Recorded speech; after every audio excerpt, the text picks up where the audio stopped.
Hello again, everybody. This is Roger Hoover. Glad to welcome you back to the Crimson Tide Sports Network, and welcome to this Thursday edition of Crimson Drive presented by Coca-Cola as we get set for Alabama against Texas A&M coming up on Saturday in College Station.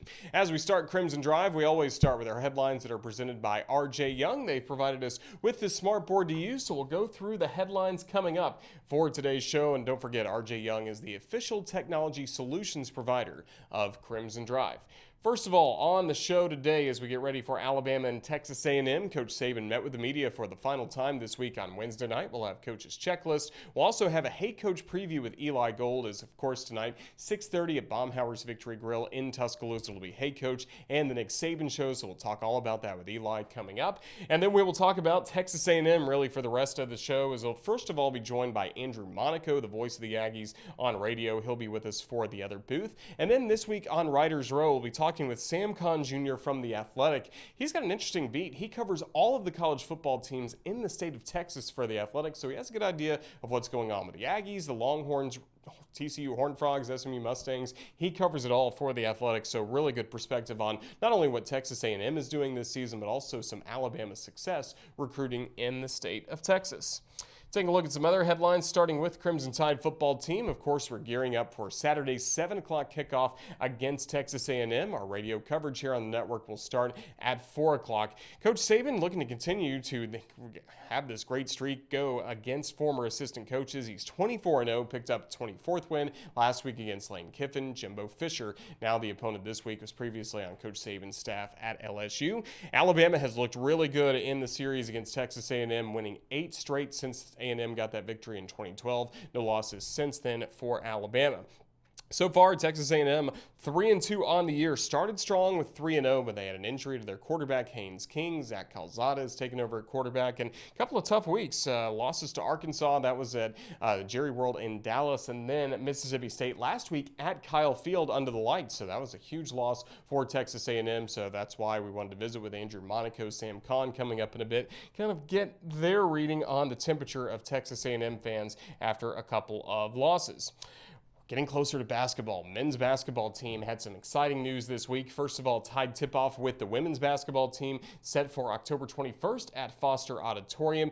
Also, a charity exhibition was added against Louisiana. That's set for October 24th, the day after the Tennessee football game, and the proceeds will benefit the United Way of West Alabama. And also yesterday, Nate Oates met with the media, talked about a variety of topics, really did a good job going through the entire roster, kind of updating everybody's status and his expectations for everyone in Alabama's roster. So I invite you to check out RolledTide.com and listen to what Coach Oates had to say about the Crimson Tide. Finally, some other headlines around Alabama athletics, starting with the soccer team. Tonight, a really tough challenge coming up against the 7th-ranked Arkansas Razorbacks, a team that has won the SEC regular season title the last 2 years, picked to win it again this year. Alabama against Arkansas coming up, and then the Crimson Tide will be home on Sunday against Mississippi State at 1 p.m. You can watch both of those matches on SEC Network Plus. Same goes for the volleyball team. On Saturday, they will be playing at 1 o'clock against 5th-ranked Kentucky, the defending national champion. Kentucky won the SEC's first ever volleyball national championship. They'll be here at Foster Auditorium coming up on Saturday. And then I want to invite you as well to watch our edition of Greg Byrne Live that we had on Tuesday afternoon following Crimson Drive. That's available here on our Facebook page, on our YouTube channel, available on the Alabama Insider podcast as well. But Greg spent a lot of time talking about the fan experience at Bryant-Denny Stadium, plus Tide tip-off, and we touch on a lot of different topics, including what he learns from Alabama legends when they come back to campus. So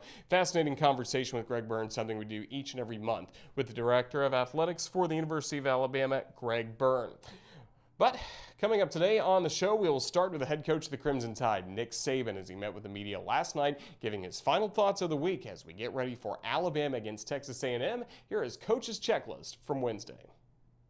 Well, I think it's really important for players to be able to generate their own want-to when it comes to like goals and things that you want to accomplish relative to your team, your season, and your own personal performance.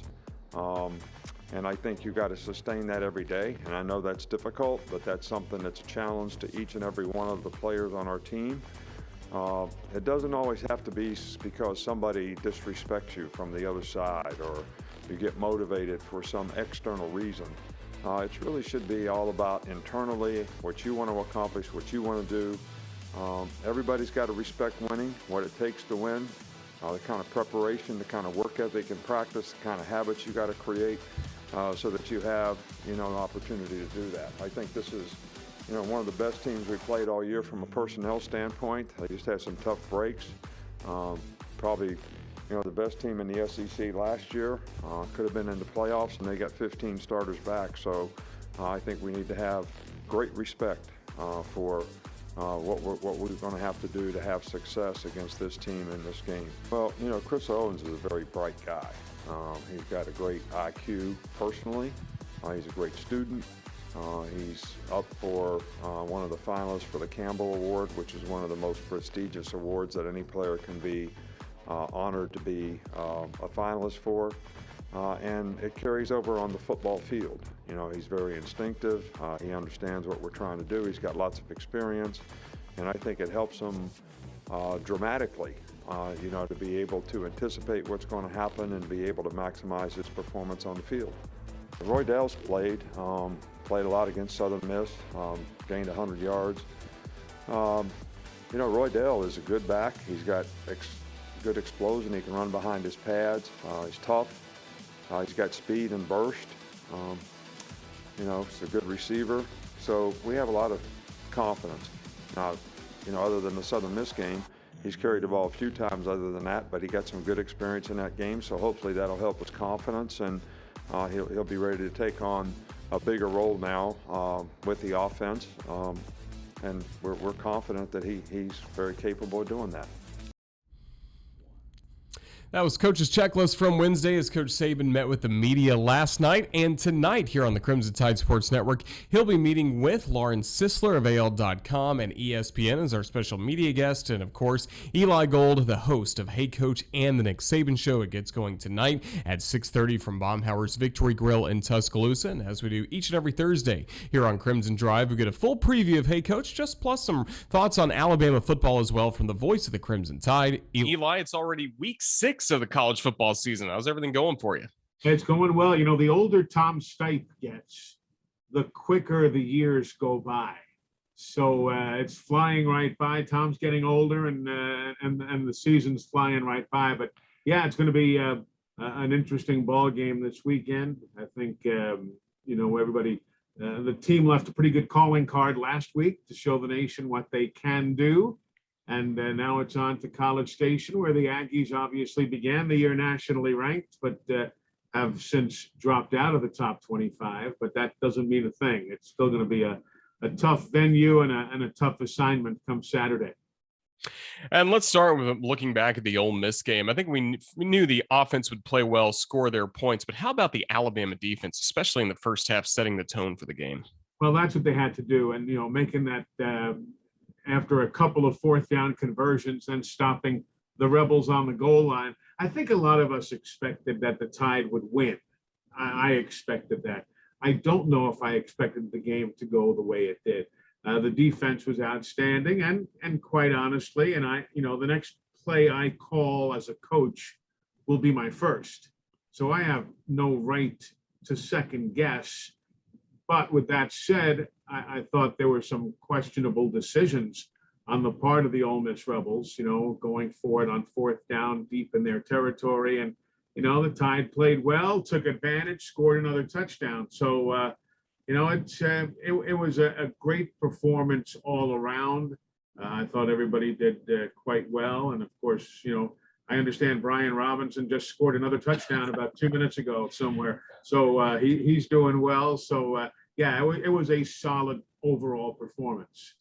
Yeah, it had to take you back seeing the I formation once again. We love seeing when Robbie Oots comes on the field. Oh, I love that. I was talking to somebody yesterday. It's funny. I was talking to Andrew Monaco, the voice of the Texas A&M Aggies, and we were just shooting the breeze after we had taped an interview for one of their shows.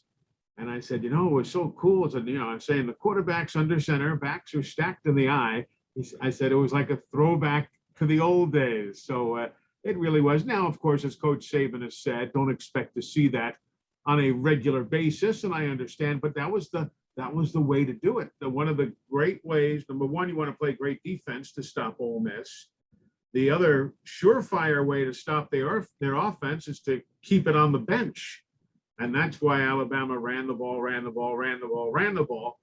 just to keep Matt Corral and his group of guys on the bench. They're not going to score while on the bench. So, but yes, it was pretty neat to talk about, the quarterbacks under center, backs are in the eye. I said, that sounded like music to my ears. Certainly a throwback, and you just mentioned one of our guests today on Crimson Drive, Andrew Monaco, the voice of the Aggies. But another guest that we're having on the show today, speaking of throwbacks, is Gene Stallings, who, of course, was a former head coach at Texas A&M and, of course, at Alabama. You called every game of the Gene Stallings era.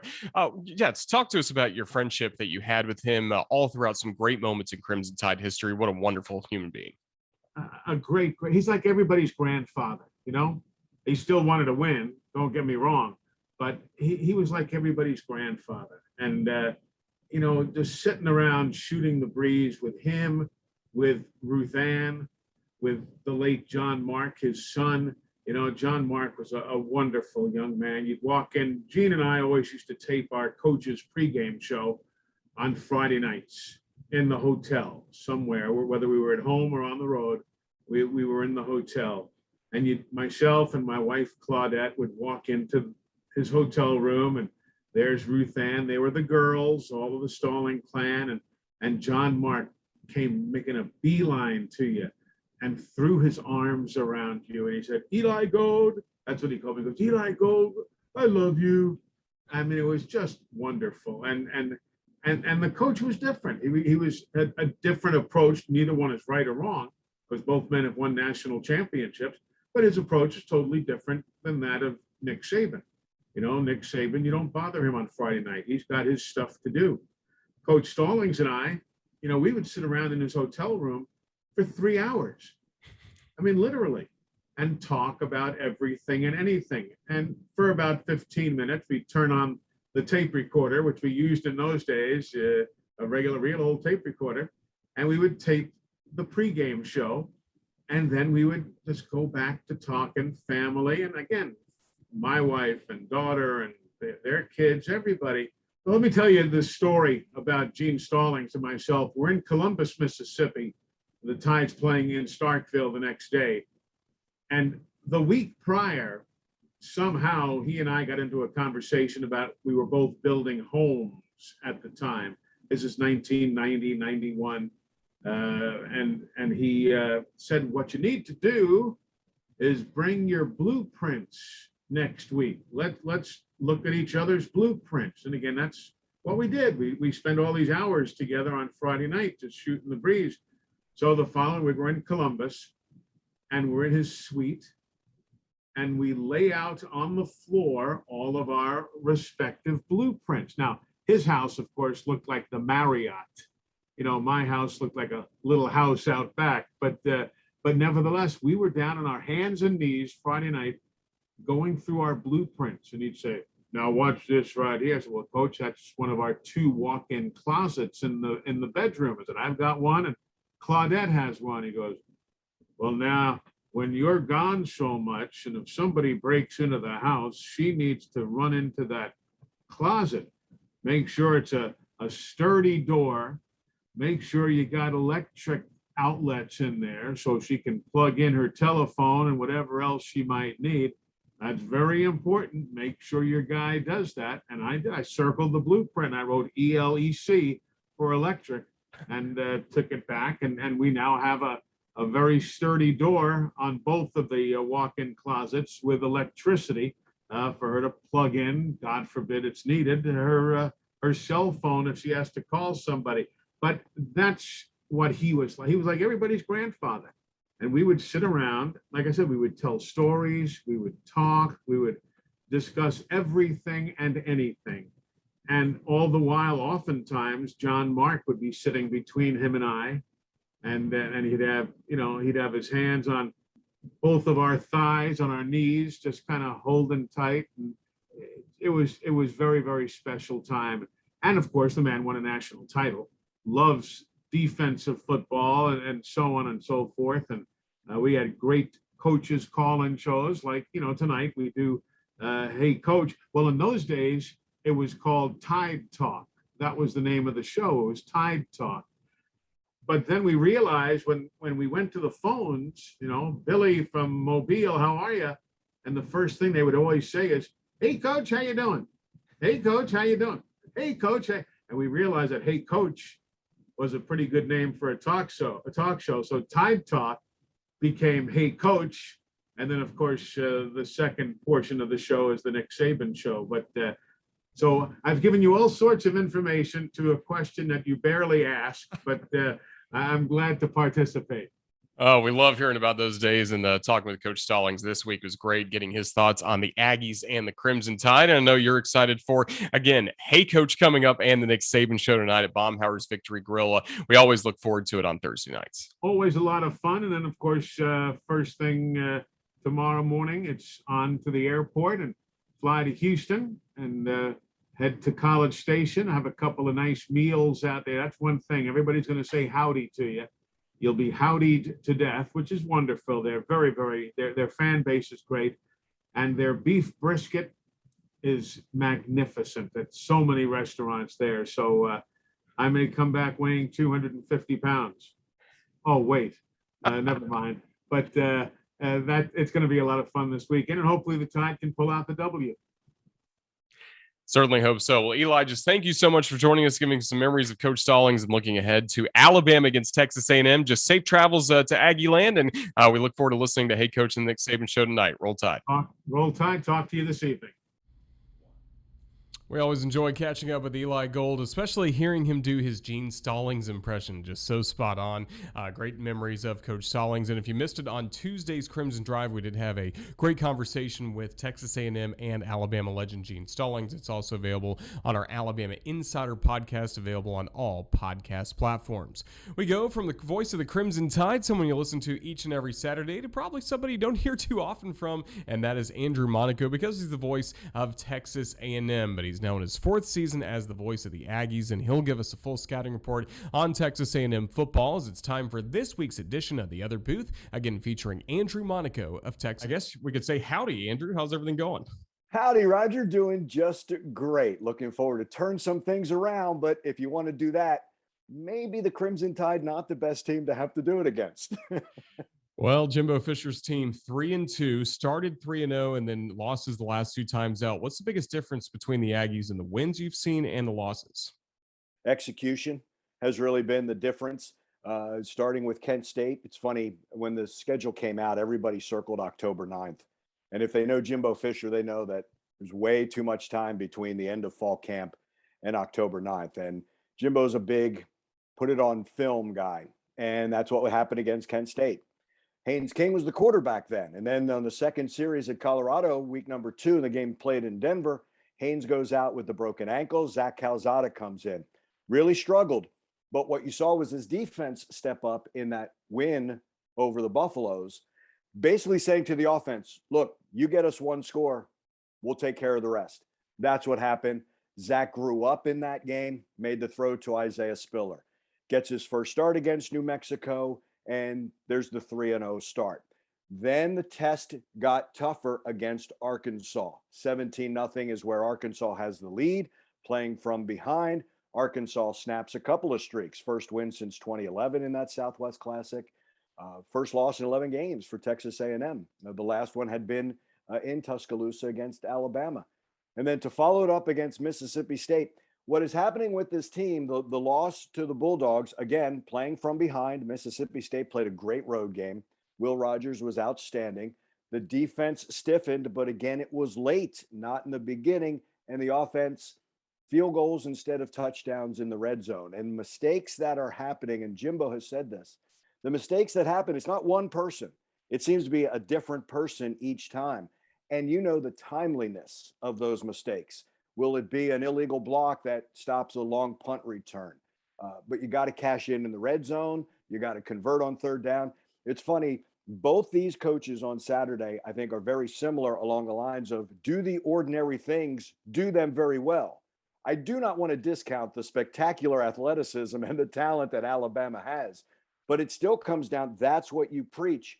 And there's a part of me, Roger, that also thinks that this is an Aggie team, because they're young and you have some guys in for injuries, are still learning how to not only win, but how do you prepare for a Saturday? I thought they did that so well last year in their 9-1 season in the Orange Bowl. They learned how important Monday through Friday was for your performance on Saturday. Andrew, which side of the ball has the most ground to make up at this point, the offense or the defense? Definitely the offense. It's an offensive line that's really hasn't gelled yet, but they have an opportunity now because Layden Robinson comes back at guard. You move a Kenyon Green, who Jimbo wanted to have as one of his tackles, but he's moved back inside. So you have a little bit of experience inside a freshman center. Bryce Foster, kid from Katy, Texas, and will throw for Pat Henry's track team. He's a track star as well. That inexperience at times, it seems like, okay, the bad snap magnifies. It may just be one or two in a game, but it seemed to come at the key times. That offensive line is constantly being compared to last year's offensive line, which I believe was the top three lines. The best was Alabama, then Notre Dame, then Texas A&M. They're being compared to that line last year. But if you remember, that line last year struggled a little bit against Vanderbilt, struggled a little bit against Alabama, and had a little bit of a problem against Florida until a key 4th and 2 allowed Isaiah Spiller to run for a touchdown. And I thought that was the moment it grew up. We're waiting for that kind of moment for this line. This defense has a lot of people coming back and a lot of fifth-year seniors. They have been stout.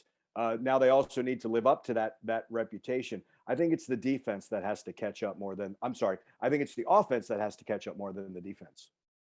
So much of that is because of the quarterback situation. How far away are we from seeing Haynes King back on the field, whether it's against Alabama or not? How soon is he going to be back for the Aggies? You won't see him Saturday. I think they're targeting the later part of the month. The bad news is broke the ankle. The good news is it was one of those clean breaks. It could have been a lot worse. Towards the end of the month, they're not going to rush him whatsoever. This is not about, in fairness, I know fans don't always like to hear this. It's not about a win on Saturday. You're not going to jeopardize the young man to do that. If they could, South Carolina, but then even then there's a bye week before they play in November against Auburn. So the doctors, he got the surgery right after the game in Colorado. They thought 4 weeks, and I think that was for the healing process. Jimbo is very cautious when it comes to, first of all, that soft tissue part. So getting him running. He's still doing the rehab, but he's going to be cautious with him because this isn't a Saturday decision. This is a Haynes King's career at Texas A&M decision. So with that, we'll see Zach Calzada at quarterback for the Aggies. So what does he do best, and what does he need to do the most against Alabama? I think you're really going to like the way he throws the ball. And that's the thing that jumps out at you, is the way he throws. It's funny, throughout the spring when Jimbo went around the state of Texas for his coaches' nights, people kept asking, because it was still a competition at the time. And he said, Haynes King throws the ball better than you think, because everybody thinks of Haynes as this runner and the athleticism. He said, Zach can run it a little bit. He's got that, but it's more of a pro style pocket passer, that presence. He's got to really trust that pocket a little bit more is what he needs to do. Jimbo Fisher, quarterback, must make the right decisions. That's the biggest thing. One thing Jimbo has never, ever said, he's never discounted game managers. We as fans don't like that in our quarterbacks. Jimbo says if you don't manage the game, you can't win a game. He likes that. And I think Zach is still learning that. I think what helped Zach Calzada in the past was watching how Kellen Mond was coached. Well, now Zach is in that position, and everything that comes with the quarterback position, that leadership role, when to throw the ball away, live to play another down, which I thought Kellen did spectacularly. But we're comparing Zach Calzada in start number 4 to a guy who was in year number 4 and 3 of them under Jimbo Fisher. If he can get that offensive line, it will do wonders if he can hand off to his running backs, Isaiah Spiller and Devon Achane. Make the right decisions, the right reads, hit the open man. I know Jalen Weidemeyer said before Saturday's game, we have all the trust and confidence. This team will play for him. There's no competition any longer. Haynes is out on his scooter and his crutches, and they're talking all the time. It's Zach's team. But, there's more to it than just getting under center or being in shotgun or pistol. There's all that other thing. And I think Zach is still learning that. As for able to talk with Jimbo, he's a big why guy. Even on successful plays, Jimbo's going to ask you, why did you make that decision? You can see that they are much more on the same page now than even they were in spring or in camp. And I think it's because Jimbo understands the leadership and all that Zach has to know, but he's starting to see things a little more clearly. A lot of Alabama fans have been gearing up for this matchup with the Aggies. A lot will be making their way to College Station for the very first time. Talk to those Alabama fans for a moment. If you're coming to College Station, coming to Kyle Field for the very first time, what must you do to really soak in the Aggie atmosphere that you guys have? Soak in all that is going on around Kyle Field, and then step back as a fan of college football and the atmosphere. To me, I'll be honest with you. It's no longer exciting to go to a stadium or an arena. I'm getting out of this business. But you're going to, if you get there early enough, honestly, go see Midnight Yell in Kyle Field. Free, you can go in. But if you get a chance, soak in. It's going to be a sellout, Roger. Watch the student section stand the entire game. Watch them with the yells. Watch the excitement. Take it in. Because sometimes we get so caught up of being a fan of team, we forget the fan of sports. And in college football, to me, I think that's what makes college football so much fun, especially the venues in the SEC. But if you immerse yourself and want to get to know more of what makes Aggie Land so special, definitely be welcomed. And I hope you enjoy yourself. And if there's an Aggie out of line, tell somebody else, because we'll tell them that's not the way that we treat visitors coming in.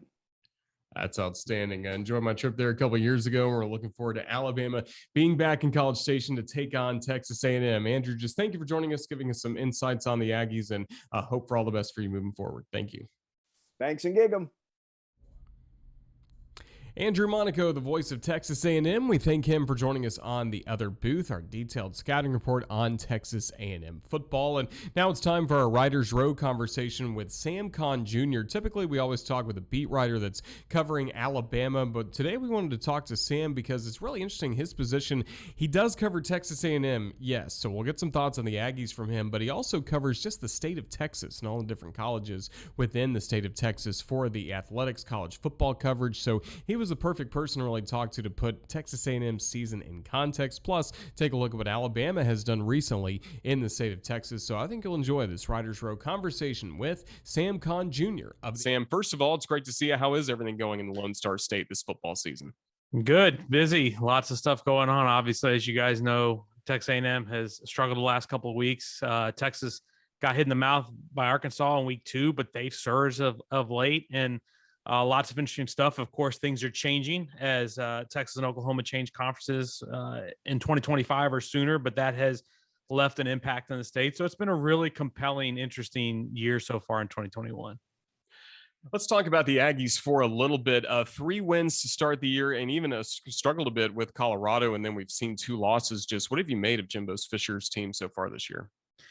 I'm really surprised because I thought they would be a little more effective offensively than they have been. I think defensively, they've been what I thought they would be. I thought they'd be really good. They'd be really effective. They've had some moments on defense where it hasn't been great. Certainly some moments against Mississippi State last week where they could have been sharper. But overall, I still think that unit has been really good. They're talented up front. They get after the quarterback. They stop the run. But offensively, this team has just not been able to move the ball really well. And I think losing Haynes King certainly hurt against Colorado, but I think even more concerning for the A&M offense is the offensive line has been very up and down. It's a young group. They've got 2 true freshmen starting on it right now, which is not the way they drew it up, but just the way it is at this point. And that's disrupted what they've done offensively, and I think it's made it really tough, both with the young offensive line, a first-time starter in Zach Calzada, who succeeded King after he got hurt against Colorado. It's made it really tough sledding for that offense so far. I didn't expect that 5 weeks into the season that A&M would be last in the SEC West, but yet here they are. So going into the Alabama game, is it the Aggie offensive line against Alabama's defensive line? I mean, is that one of the most critical matchups we're going to see on Saturday? Yeah, without question. To me, that's where the game's going to be won or lost for A&M, or if they're going to have a chance to win at all. on Saturday. They're going to have to do better up front. They've got to be able to pave the way for Isaiah Spiller and Devon Achane. I think A&M's probably going to need to lean on its run game until Zach Calzada can become a little bit more comfortable passing the ball. But Calzada has had some time also, and I think there's been times where maybe he's had happy feet or maybe he's held the ball on a little bit. But there's definitely no doubt in my mind that what happens up front when A&M has the ball is going to go a long way in telling the story of this game. And then looking at Texas A&M's defense, where do they match up the best with Alabama? Who are some of the players that we're not only going to see play well on Saturday, but in the future in the NFL? Yeah, DeMarvin Leal is where it starts. The defensive lineman, he can play both inside and out. He can play on the edge. He can play in the interior. He's really disruptive. He's a tremendous athlete. He's going to set the tone for them up front. They've got some really good defensive linemen next to him. McKinley Jackson's pretty solid. Jaden Peavy, both of them defensive tackles, really talented guys. They've got a true freshman who's been getting some time early, Shamar Turner. I think that guy's going to be a real star down the road in the SEC. He's flashed at times for them. Michael Clemens off the edge is a pretty effective pass rusher. Tyree Johnson, I'm sorry. So the front is really, really good. On the back end, I think one player that has caught my eye a lot this season has played really well is Antonio Johnson. He's their nickel. He's been all over the field. He can get into the backfield. He can cover. He can play in the middle of the field. He can do just about anything they ask of him. I think he's probably a true safety at heart, but they've wanted to get him on the field, and they've got some veteran safeties. So they've stuck Antonio at the nickel, and he's been a really effective player for them this year. And coming off the losses, both to Arkansas as well as Mississippi State, what's the mood of this fan base right now as they look at this program? Obviously, there was so much optimism based off the good year last year and coming into this season, but what are Aggie fans feeling right now that you've observed? Definite frustration because they came into the season with the hopes of possibly beating Alabama and taking the SEC West, being a college football playoff contender. I mean, they finished just one spot outside of the CFP last year. They finished the season number 4 in the AP poll. Won their bowl game against North Carolina. It was one of their better seasons in 8 years. I guess that was the last time they finished in the top 5 in the polls was 2012. And I think they had hopes that this season would build upon that one, that they would take the next step, or even if they didn't, that they would be a team that would be 10-2 and it would at least be in the conversation nationally going into November. That clearly is not the picture at this point. They're going to have a tough game against Alabama, and then they're going to have to see if they can regroup down the stretch and kind of gather themselves before they get to November, when the schedule doesn't really get much easier. They've still got Auburn. They still got to go to Ole Miss. They've still got to go to LSU. So a lot of the expectations they had have just kind of gone out the window, and I think it's really left a sense of frustration with the fan base who thought this was potentially a dream season. Sam Kahn, of course, covers the state of Texas for The Athletic. And I wanted to get your opinion on Alabama in Texas. So you cover recruiting as well for The Athletic. How have you seen the Crimson Tide build their roster and just take so many great players from the Lone Star State the last few years? Yeah, it's been really impressive. Back this offseason, I went and ran the numbers just to look. And ever since Texas A&M has been in the SEC, Alabama and Ohio State have combined to get 20% of the top 10 prospects in each class. So of the 90 prospects that were ranked in the top 10 in Texas for those 9 classes, Alabama and Ohio State get about a fifth of them. And that's the same percentage that A&M gets. It's slightly less than Texas gets. So Alabama, basically, if they come in and offer a guy, or Ohio State, they have as good a shot as at those top Texas prospects as Texas or Texas A&M does. And I think that's pretty amazing to consider. Nick Saban, of course, has had a long history of recruiting this state. He's done a really good job where I live in the Houston area, spot recruiting and coming in and getting guys out of the Houston area. He's had some really good relationships with the high school coaches in the Dallas area and has gotten some really big prospects out of there as well. And I think it's a testament to how hard Alabama works on the recruiting trail and how big their footprint is. That they obviously they're in the deep South and that's kind of where they're going to start, but they are a national program and they're going to recruit nationally. That means they're going to go to California. They're going to go to Florida. They're going to come to Texas. And I think Saban's ability to do it and do well is impressive. I talked to a coach in DFW this offseason, and he told me that he had heard more from Nick Saban than he had heard from Steve Sarkisian or anybody in the state of Texas. And that to me is a testament to the work ethic and the effort that Alabama puts in recruiting anybody, regardless of where they're from. And based off of that, looking into the future when Texas and Oklahoma both join the SEC, do you anticipate that'll stay the same for programs like Alabama and Ohio State? Now that Texas and Oklahoma and Texas A&M, they can all claim their SEC programs. Do you still feel like those programs, and especially Alabama, will still have success recruiting in Texas? I do, as long as Saban is the coach and as long as they're succeeding at the level they are. I do think it's gonna continue helping them. I think it may even help Alabama even have a stronger presence in the state, because now you don't have just one game that you're promising to a kid, or two over the course of a 4-year career. Because right now, if you go to Alabama, you can go play back in Texas twice, because you'll go to College Station twice. Well, now you may go, depending on how the schedule shakes out, we'll have to see how that happens. But it could be that you play multiple times a year in the state of Texas. You may go to Austin, you may go to College Station in the same year. That would be a really enticing thing to dangle in front of a recruit to say, hey, you can come to Alabama and come to national championship program, but you can also play in front of your family, because we're going to spend plenty of time playing in Texas. And we know Alabama plays these kickoff games. They're no stranger to playing at AT&T Stadium in Dallas-Fort Worth, whether it's a kickoff game or in the playoff when it holds a semifinal this year. The Cotton Bowl in Jerry World will be one of the semifinal games. So those are all opportunities to say, hey, yeah, you've got to cross a few state lines to get here, but we can still get you back home and playing in front of your family multiple times throughout your career. And I think that's going to help them. A&M has benefited from being an SEC member in its recruiting. There's no doubt. It's been able to sell itself to Texas prospects as, hey, we're the only school in the state of Texas you can come play in the SEC.